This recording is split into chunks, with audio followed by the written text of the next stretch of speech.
Field में गए, आप लोगों से मिले, क्या कहना था लोगों को? तो बड़ी अजीब व गरीब सूरत हाल थी सर। वो लोग जो कल तक मेहमान नवाजी करते थे, लोगों को खिलाते थे, आज वो खुद सड़कों पे आए हुए हैं, खाने का इंतज़ार कर रहे हैं, मुंतज़िर हैं। कल एक ज़ईफ़ खातून आई थी हमारे पास और वह कहती कि सरायकी में कि पोतरा पंजवारी वार है, चावल ही खाते पे हैं और तो पेट ही ख़राब थी। गिलानी साहब आप ये देखें, क्या हम दिन में दूसरे चावल खा सकते हैं? नहीं। आज बिलावल भुट्टो जो हैं वो कल से तकरीबन मुल्तान पहुंचे हैं 8, साढ़े 8, 9 बजे के करीब रात, और आज वो सैलाब मुतासर इलाकों का दौरा कर रहे हैं। उन्होंने मीडिया टॉक की और वहाँ पर उन्होंने ये कहा कि हमें फौरी तौर पर अक़वाम मुत्तहिदा जाना चाहिए। हमारे लिए शर्म की बात नहीं है ना, एक तरह से शॉकिंग कैफियत नहीं होती। हैरत ज़्यादा सुन कि यार एक कौमी सियासी पार्टी भुट्टो का नवासा, मोहतरमा का बेटा, और ऐसी बात करें। वो तो पहले बेबसी की तस्वीर नहीं है, एक जिंदा जागती जो सामने हमारे मिसाल है कि कितने बेबस हैं कि अपना घर बार छोड़कर, और हम जा रहे हैं, हम जाके उनको एक डब्बा बिरयानी का दे रहे हैं तो वीडियो बनवा रहे हैं, फोटो सेशन करवा रहे हैं। अगर हम उनको कोई 1 किलो घी का पैकेट और 1 किलो चीनी और 5 किलो आटा दे रहे हैं तो फोटो सेशन करवा रहे हैं। यार मरना नहीं है आप लोगों ने। अस्सलाम वालेकुम नाज़रीन, आप देख रहे हैं एन पॉडकास्ट और मैं हूँ आपका मेज़बान ज़ीशान गिलानी। आज जिस चीज़ पे हम बात करने जा रहे हैं वो है अपर पंजाब और साउथ पंजाब में इस वक्त जो सैलाब से मौजूदा सूरत हाल बनी हुई है, और दूसरी जानिब कुदरत की तरफ से एक सैलाब और दूसरा बारिशों का स्पेल जो दाखिल हुआ पंजाब में भी और साउथ पंजाब में भी। इस पे हम बात करेंगे। मेरे साथ मौजूद हैं शराज अवैसी। अवैसी साहब कैसे हैं? ठीक है अल्हम्दुलिल्लाह। एक तो सैलाब ज़दगान पहले से परेशान, ऊपर से ये बारिश। फील्ड में गए, आप लोगों से मिले, क्या कहना था लोगों का? ये तो जो हमारे सैलाब ज़दा जो आफत का शिकार हमारे बहन भाई हैं, वो तो गिलानी साहब जैसे दो तरफा नहीं आफतों का शिकार हो गए। हम 5 दिन पहले भी गए थे तो उस वक्त वो कुछ हौसले में नज़र आ रहे थे हमें, लेकिन जब हम कल गए तो उनके चेहरे के जो अलमिए थे ना, जो उनकी कहानों से, जो उनकी आँखों से यानी कि कहानियाँ हमें देखने को मिल रही थी, और वो ऐसी कहानियाँ थी जो वो अपने अल्फाज के ज़रिए बयान नहीं कर सकते थे। उन्हें एक दर्द दिल ही समझ सकता है। तो बड़ी अजीब व गरीब सूरत हाल थी सर। वो लोग जो कल तक मेहमान नवाजी करते थे, लोगों को खिलाते थे, आज वो खुद सड़कों पे आए हुए हैं, खाने का इंतज़ार कर रहे हैं, मुंतज़िर हैं कोई आए, उनके पास आए। बिल्कुल बिल्कुल। बल्कि आपने देखा था कि कल एक ज़ईफ़ खातून आई थी हमारे पास और वह कहती कि सरायकी में कि पोतरा पंजवारी वार है, चावल ही खाते पे हैं और तो पेट ही ख़राब थी गए। बिल्कुल। गिलानी साहब आप ये देखें, क्या हम दिन में दूसरे चावल खा सकते हैं? नहीं। और वो 5वें दिन है और वो बुज़ुर्ग खातून है। बुज़ुर्गों के जो गज़ायत होती है उसके मामला ज़रा अलग होते हैं। और उसके बाद अब आपने जिक्र किया बारिशों का स्पेल जो शुरू हुआ है, वो ऐसे समझे कि ऊपर से भी दोहरी आफत का सामना करना पड़ गया उनको। आपने देखो कि खेमों की जो हालत ज़ाहिर थी वो कुछ हमें मुनासिब नहीं लग रही थी जी। तो आज जब बारिश हुई होगी, अब जब बारिश रुकेगी तो हम अपनी टीम के साथ दोबारा उस इलाके में जाएंगे और अपने नाज़रीन को जो ताज़ा तरीन सूरत हाल है वो किन मुश्किलात में है उनसे आगाह करेंगे, तो फिर हमें मालूम होगा। लेकिन एक बात है गिलानी साहब, जो एन न्यूज़ के प्लेटफॉर्म से हम अपनी रिपोर्टिंग टीम के साथ वहाँ गए, हमने लोगों की मुश्किलात के जो असल सूरत हाल है वो अपने नाज़रीन तक पहुँचाई, उसका हमें बहुत अच्छा फीडबैक मिला। नाज़रीन ने देखें मामलात को, सूरत हाल को कई लोग पहुंचा रहे हैं, यूट्यूबर्स भी हैं, टिकटॉकर्स भी हैं, मुख्तलिफ चैनल के नुमाइंदगान भी हैं, लेकिन कोई ना कोई जो बंदा है ना, हर कोई वो किसी न किसी ज़ाब्ता कार के तहत उनके इदारे की पॉलिसी होती है।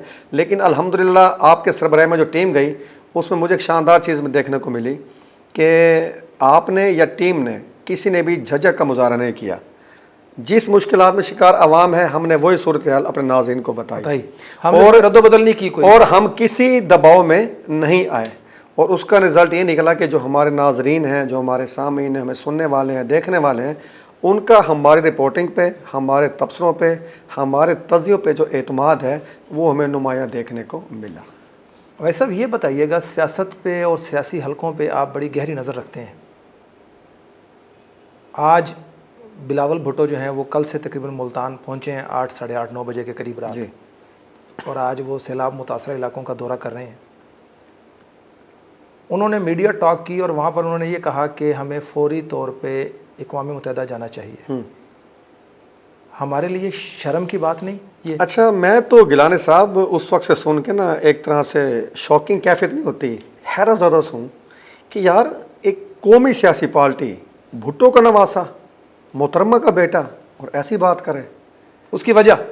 उसकी वजह ये है जो मुझे समझ में आ रही है कि वो जो आमदा हालात है सिंध में उससे घबराए हुए हैं। नहीं, मेरा ये मानना नहीं है। मेरा कहना यह है कि मुल्तान में इस वक्त अगर हम सियासी पार्टियों के हवाले से उनके जो नुमाइंदगान हैं उनकी बात करें तो इस वक्त इक़्तिदार में शेख सलमान नहीं, बिल्कुल, जो बड़े फ़ख्रिया अंदाज से कहते हैं कि मैं 2 ट्रक लेकर जो है वो सैलाब ज़दगान के पास जा रहा हूँ। और मेरा ये मानना है कि वो जो 2 ट्रक लेकर सैलाब ज़दगान अगर इलाकों में जा रहे हैं या गए हैं या पहुँच चुके हैं तो वो शायद 100 ख़ानदान भी उससे मुस्तफ़ीद ना हो सके हों। दूसरी जानिब इकबाल सराज, राना इकबाल सराज, जिनको मुल्तान में फर्टिलाइज़र का किंग कहा जाता है, मोनोपोली उनकी मोनोपली, ये आप अंदाज़ा लगाएं कि आज से कुछ अर्सा पहले एक इवेंट होता है फर्टिलाइज़र का और उसमें 16 अदद फॉर्च्यूनर पूरी दुनिया की अंदाजी होती है और वो 16 की 16 जो इकबाल सराज साहब लेकर जाते हैं। पूरी दुनिया ने वो इवेंट देखा सर। उन गाड़ियों की जो मालियत है वो तकरीबन 32 करोड़ रुपया बनती है। आज उस गाड़ी की कीमत 2.25 करोड़ से ऊपर है, यानी अब उनके मालिक 40 करोड़ तक पहुंच चुके। ठीक हो गया उनकी तरफ से। उसके बाद कुरैशी ख़ानदान, जिनमें वाइस चेयरमैन पाकिस्तान तहरीक इंसाफ शाह महमूद कुरैशी जो आजकल पाबंद सलासल हैं, उनके बेटे जैन कुरैशी, उसके अलावा गिलानी ख़ानदान, हाशमी ख़ानदान। क्या हमारे लिए ये शर्म की बात नहीं है कि आप लोग वोट मांगने तो जा सकते हैं, आपने जो पैसा कमाया है इन गरीब आवाम का खून चूस कर, या आपके पास जो माल है उनमें से आप जाकर इन पर खर्च नहीं कर सकते, उनके लिए आपको जाके मांगना पड़ेगा। ये क्या वजह? अच्छा, दूसरा पहलू अगर आप इसको देखें, आज अगर इलेक्शन अनाउंस हो जाए, जिन खानदानों का आपने नाम लिया है वो करोड़ों अरबों रुपए इलेक्शन कैंपेन में लगाएंगे। बिल्कुल ऐसा ही है। आज बाय इलेक्शन के ऐलान हो जाए, आप इनकी आने जाने देखिएगा, आप इनकी तेजियां देखिएगा। और अभी जो आपने जिक्र किया शेख साहब का, जी, शेख सलमान नहीं सर, 2 ट्रक गए जी, और आपने एक और चीज नोट की कि 20 गाड़ियां लोगों की भरी हुई गई जी, सहाफियों की, फोटो सेशन की, यूट्यूबर्स की, फोटो सेशन, टिकटॉकर्स की, जो उनकी टीम के अरकान है उनकी। और वापसी पर एक शानदार खाने का एहतमाम था, किया गया सबके। देखे मैं कामयाब फोटो सेशन के बाद वापस आए। तो जब इस तरह की कंडीशन होगी तो जो आवाम है, जो मुतासरा लोग हैं सैलाब ज़दगान, उनको कैसे रिलीफ मिलेगा? वो उनका कौन पुरसान हाल होगा? अच्छा, उनके चेहरे पे जो हसरत और यास की कैफियत है ना, वो देखने से ताल्लुक़ रखती है। अच्छा, हम थोड़ी देर इस टॉपिक से हटते हैं पीछे। हम टीम के साथ सर वहाँ गए जी, जहाँ पे वो चनाब के पुल के साथ वो मछलियों के ढाबे लगे हुए हैं, ड्रिंक कॉर्नर्स लगे हुए हैं। आपने गिलानी साहब वहाँ लोगों की रौनक देखी थी? पिकनिक पॉइंट था वहाँ। अच्छा, लोग वहाँ खाबे खा रहे थे, चंद फुट के फासले, फ्राई मछलियाँ भीड़ वो कर रहे थे, और साथ जो ड्रिंक कॉर्नर्स हैं उन पे रौनक देखने लायक थी। और सिर्फ चंद फुट के फासले पर खेमा बस्तियाँ लगी हुई थी। मैंने जब खेमा बस्तियों के बाहर खड़े बच्चों को, जो वहाँ बच्चे बैठे मछलियाँ खा रहे थे, ड्रिंक्स पी रहे थे, उनके चेहरों को तकते देखा तो उनके चेहरों की जो तकलीफ़ की कैफियत थी ना, आप बताएं क्या एक दर्दमंद के पास अल्फाज हो सकते हैं? नहीं हो सकते कि उस कैफियत को बयान कर। बहैसियत मुसलमान, बहैसियत कौम, बहैसियत इंसान, मेरा ख्याल में उसके लिए हमारे पास तो अल्फाज नहीं है। लेकिन दूसरी जानिब कुछ अर्सा पहले मैंने एक तहरीर पढ़ी थी सोशल मीडिया पे कि जब हम कहीं पर इस तरह की कोई आफात आ जाती हैं, ज़ंज़ला आ जाए, सैलाब आ जाए बारिश की वजह से, तो हम लोग जब कुछ वहाँ पर तकसीम करने के लिए जाते हैं, जैसे अभी आपने कहा, तो हम पूरी टीम साथ लेकर जाते हैं, वहाँ जाके फ़ोटो सेशन करवाते हैं। तो उस तहरीर में लिखा हुआ था कि एक लम्हे के लिए मैं ये सोचूं कि उस लाइन में अगर मेरी माँ, मेरी बहन, मेरी बेटी, मेरा बाप, मेरा भाई या मैं खुद खड़ा हूँ, तो क्या उस फ़ोटो सेशन में खड़ा होकर मैं वो वहाँ से वो जो सामान है ले सकूँगा? खुदारा इंसानियत को सबसे पहले आगे रखें। आप फ़ोटो सेशन करवा रहे हैं, वो तो पहले बेबसी की तस्वीर नहीं है, एक ज़िंदा जागती जो सामने हमारे मिसाल है कि कितने बेबस हैं कि अपना घर बार छोड़कर आप उनके मुस्लिमों को कैश करा, और हम जा रहे हैं, हम जाके उनको एक डब्बा बिरयानी का दे रहे हैं, तो वीडियो बनवा रहे हैं, फ़ोटो सेशन करवा रहे हैं। अगर हम उनको कोई 1 किलो घी का पैकेट और 1 किलो चीनी और 5 किलो आटा दे रहे हैं तो फ़ोटो सेशन करवा रहे हैं। यार, मरना नहीं है आप लोगों ने? मरना याद नहीं है आपको? भूल गए हम लोग कि हमने भी जाना है एक दिन? क्या जवाब देंगे कि किसी बहन बेटी को जाकर हमने राशन दिया था उनके इस आफात की सूरत में, तो उसको भी हमने कैश किया था, उसके भी हमने प्रॉपर टीम रखी थी, जाके हमने फ़ोटो सेशन करवाया था। क्या जवाब देंगे अल्लाह के हजूर? गिलानी साहब, ये तो आपने ना खुलासा बयान कर दिया ना। अब मैं इस पे क्या तबसरा करूं? आपने ना एक मुकम्मल तस्वीर कशी कर दी, लेकिन कुछ अच्छे लोग भी हैं। बिल्कुल हैं एक अच्छी मिसाल हमें कल देखने में आई बाजोड़ में। जी। आपको मालूम है बाजोड़ में चंद हफ्ते पहले कितनी बड़ी तबाही जी आई थी? बहुत बड़ी। वहाँ पे सर गए ख्वाजा साद रफ़ीक साहब, उन्होंने वहाँ जाके प्रेस कॉन्फ्रेंस की। उस प्रेस कॉन्फ्रेंस में भी जो मुतासरीन हैं, माएँ हैं, बहनें, बेटी हैं, उनको एक साइड पे बिठाया गया। सर जब प्रेस कॉन्फ्रेंस ख़त्म हो गई, पता है इख्तिताम ने क्या कहा? गिलानी साहब कुर्बान जाऊँ, उन्होंने कहा भाई अब तमाम कैमरा मैन इस हाल से बाहर चले जाएँ, अब हम चेक देने लगे हैं और मैं नहीं चाहता कि किसी मेरी माँ की, किसी बेटी की, किसी बहन की तस्वीर कैमरे के ज़रिए बाहर जाए और हम और वो जो लोग हैं वो कल कला किसी को मुंह दिखाने के काबिल ना रहें। और आपको बताएं, उन्होंने पर हेड 20-20 लाख रुपए का चेक दिया जी। और अब तक कोई तस्वीर सामने नहीं नहीं आई। है ये जो आप फोटो सामने ये जो आप बात कर रहे हैं, आपको शायद याद हो 8 से 5 दिन पहले जब हम नया सैलाब आया, जब रेला आ रहा था ये, तो हम चनाब पर गए थे। तो आपको याद होगा कि रेस्क्यू 1122 के साथ एक कैंप लगा हुआ था, वहाँ पर मेरा जाना हुआ। तो मैंने कैमरामैन से कहा यहाँ पर फुटेज ले लें। तो वहाँ पर एक शख्स मौजूद था जो मेरे पास आया, तो उसने आके जो अल्फाज अदा किए, मेरे पास उसका जवाब नहीं था। मैं खामोशी से वहाँ से पलट कर वापस आ गया। उसने कहा यार क्या कर रहे हैं आप लोग, मेरी माँ बहन बेटी बैठी, आप आके वीडियो बना रहे हैं और आप लोगों ने सब कुछ लेके खुद खा जाना है, हमें आपने क्या देना है? या सियासतदान खा जाएंगे, जो बचेगा वो मीडिया वाले खा जाएंगे, तो आप ये ना करें, हमें नहीं कुछ चाहिए, आपने क्या देना है हमें? उल्टा आप हमारी तजलील कर रहे हैं पूरी दुनिया में हमें दिखा दिखा कर। तो मेरे ख्याल में तो हमारे लिए इससे बढ़कर शर्मिंदगी की बात और नहीं कोई हो सकती। अब देखें ना, हम तो अपनी जिम्मेदारी पूरी कर रहे थे ना, जो हमारी एक प्रोफेशनल ड्यूटी है वो अदा कर रहे थे, लेकिन वो इतने जले भुने हुए थे, वो इतने गम गुजीदा थे, वो इतने रंजीदा थे कि आप ये देखें कि उसके अल्फाज जो थे ना, वो उसके जज्बात की अक्कासी कर रहे थे कि यार देखें सर, वो जो भी आपने बात की कि आप लाइनों में लग सकते हैं, वो पर्दादार माएँ बहनें जिन्होंने दूसरे घर कभी झांक के नहीं देखा, वो जब सड़कों पे आके बैठी हुई हैं और खाने के इंतजार में, लोग गुजरते हुए अपने मोबाइल्स निकाल कर, अपने कैमरे निकाल कर। अच्छा आपने वहाँ एक और चीज़ देखी गिलानी साहब, कि हमारी माएँ बहनें बेटे किस तरह मुँह छुपा रहे हैं? जी। क्या ये हमारे डूब के मरने का मकाम नहीं है? बिल्कुल। क्या पर्दादार ख़वातीन हैं, कम अज़ कम आप अपने अंदर इतनी एथिक्स पैदा करें।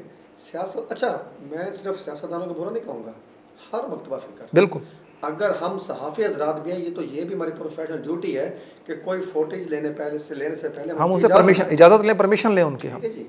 तो बात ये है कि हर तबका फ़िक्र को जो अपना एक एथिक्स है ना, जो मुआशरती अखलाकियात हैं, उस पर पूरा उतरना पड़ेगा और उसको रज़ा कराना तौर पर ख़ुद पे लागू करना पड़ेगा। देखें बात सुने, आप अक्सर कहते हैं कि यार वैसी साहब कि हम हर चीज़ इदारों पे डाल देते हैं, हम हर चीज़ हुकूमतों पे डाल देते हैं, हम क्या चीज़ है? बिल्कुल। अच्छा आपने अगर ये बात की थी ना, तो मुझे ना मैं सीधी बात कर रहा हूँ, मेरे सर के ऊपर से गुजरी ये बात कि अमूमन ये जनरल सर जो तासुर है ना, वो ये है कि जो करना है हुकूमतों ने करना है, जो करना है इदारों ने करना है, हमने उस इशारे पर रुकना है जहाँ पे ट्रैफिक वार्डन मौजूद नहीं होगा। अमूमन मुझे जब सुबह आना होता है ना सर, तो 9 नंबर चूँकि कितना मारूफ चौक है, वहाँ चारों तरफ से ट्रैफिक आती है, बच्चे आ रहे होते हैं। जिस दिन वहाँ ट्रैफिक वार्डन नहीं होता, लोग इशारों की परवाह नहीं करते। तो सर ये जो अखलाकी मयार है, ये अपने पे लागू किसने करना है? हमने खुद करना है। आप देखिए फॉरेन कंट्रीज़ में मेरे बच्चे मेरे से पूछते हैं, उनको मिसालें मैं देता हूँ, मेरा बेटा मेरे से पूछता है कि पापा ये जो रेड लाइन है किस लाइट जो है किस चीज़, मैं उसे कहता हूँ, तो अगले मैं पूछता है कि ये तो लाइट ऑन है, तो लोग क्यों जा रहे हैं? और आप यकीन करें कि मैं उसके सामने क्या रोल मॉडल पेश करूँ अपने मुआशरे का। यानी कि अभी मेरा 8-9 साल का बच्चा है और अभी से उसके जहन में ये बात रासिख हो रही है कि हमारा जो मुआशरती रोल मॉडल है वो कितना पेचीदगियों का शिकार है, कितनी दोरंगी शामिल है इसमें। हम 2 अमली लोग हैं, हम मुंह से जो बात करते हैं उस पर अमल करने से कासिर हैं। तो सर फिर मैं खामोश ही हो जाता हूँ, तो क्योंकि हमारे पास कहने को कुछ नहीं है। बिल्कुल मुआशरे का ये फ़र्ज़ है कि अपने पे जो एथिक्स हैं, अच्छा फिर तो हम दावा करते हैं मोमिन होने का, जी, मुसलमान होने का, कि हमारे मज़हब ने हमें एक ज़ाब्ता हयात दिया कुरान पाक की शक्ल में, हमारे पास हजूर पाक की सुन्नत है ज़िंदगी गुजारने के लिए एक मशअल राह है।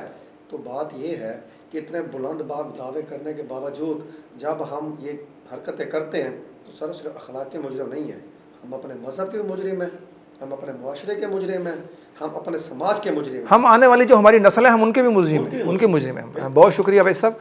यहाँ पर नाज़रीन सोचने की और काबिल गौर और काबिल फ़िक्र बात यह है कि हर दफ़ा जब भी हमारे मुल्क पाकिस्तान में कोई आफ़त आए, खा वो ज़लज़ले की सूरत में आए, सैलाब की सूरत में आए, तो वो तमाम तर ज़िम्मेदारी जो है वो गवर्नमेंट की नहीं होती, हमारे इदारों की नहीं होती। उसकी ज़िम्मेदारी बहैसियत कौम हम पर भी आती है। हमें भी चाहिए कि हम अपना फ़र्ज़ अदा करें। और दूसरी जानिब जब हम मुखय्यर हज़रात को अपील करते हैं या हुकूमत अपील करती है, तो वहाँ पर सबसे बड़ा जो किरदार होना चाहिए वो हमारे सियासी ख़ानदानों का, सियासतदानों का, खा वो सूबाई हों या कौमी हों, उनको एक जुर्रतमंदाना फ़ैसला करना चाहिए और सामने आना चाहिए। जैसे वो अपने इलेक्शन के ऊपर 8 से 10 या 15 से 20 करोड़ रुपया वो लगाते हैं जीतने के लिए, अगर इस तरह की आफत ज़दा इलाकों में जाकर उन मुखय्यर वो जो हज़रात हैं वो जाके उन जो परेशान हाल फैमिलीज़ हैं उनके साथ अगर खड़े होंगे, उनकी दुनिया में भी सुरखरू होंगे और वो आखिरत में भी सुरखरू होंगे। वहाँ पर जाकर उनको किसी की सिफारिश की या किसी भी लीडर की ज़रूरत नहीं पड़ेगी। इसके लिए हम सबको बहैसियत कौम सोचना पड़ेगा और हम दुआ गो हैं कि ये जो आफ़ात इस वक्त पाकिस्तान में सैलाब की सूरत में, बारिशों की सूरत में आई हैं, अल्लाह तबारक ताला अपने ख़ास करम से इससे आसानी हमें निकाले और जो इसके मुतासरीन हैं उनके लिए ऐसे असबाब पैदा करे कि उन माओं, बहनों, बेटियों और जो बुज़ुर्ग हैं, जो मर्द हज़रात हैं, उनको किसी के सामने हाथ ना फैलाना पड़े, ना ही उनको अपनी जो उनका जो ज़र्फ़ है वो इतना उनको गवारा करता है कि वो किसी के आगे जाके हाथ फैलाएँ। उनके असबाब जो हैं वो हमारा पाक परवरदिगार जो कुल कायनात का मालिक है, जिसका नाम रब्बुल आलमीन है, और उसका महबूब जिसको उसने रहमतुल लिल आलमीन बनाकर भेजा है, उसके सदक़े वो उनकी तमाम तर जो मुसीबतें हैं उनको टाले।